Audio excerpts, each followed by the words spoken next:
Moscow had sought to acquire the vintage tanks, which it maintained were of the 1944 production model, for use in movies, parades, and for display at various military museums around Russia. The Soviet T-34 medium tank first rolled out in 1940 and was famously deployed to counter the Nazi invasion of the Soviet Union in 1941. While nations such as Cuba, North Korea and Yemen have continued to use the aging tanks, which were introduced decades before the current crews were born, it appears that after 80 years, a few are still in limited service with the Russian military. In fact, the World War II-era medium tanks were employed by units of the Kantemirovskaya tank division, according to DefenceBlog. The crews apparently conducted live-fire gunnery exercises operating T-34-85 tanks in the Moscow region.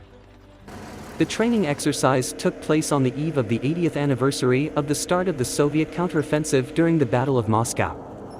More than 150 personnel and some 30 units of military equipment reportedly took part in the exercises outside of Moscow. During the exercises, the tank crews took part in live-fire drills, firing the 85mm cannons at a distance of 600 to 1800 meters. However, it should be noted that at the actual engagement with the German forces, the Soviet Red Army had been equipped with the T-34/76 model, but the 76.2mm gun still proved to be more than a match for any other tank in service at that time. While the battle effectiveness of the T-34/76 was challenged later in the war, the Soviet medium tank proved to be a nasty surprise for the Germans who didn't expect to face such a formidable armored vehicle. So impressed was German General von Kleist that he even described the T-34/76 as the finest tank in the world. Between 1940 and 1946, the Soviet Union produced more than 58,000 T-34 tanks of all types, and those tanks were supplied to various allies and partners throughout the world. As noted, some are still in service today.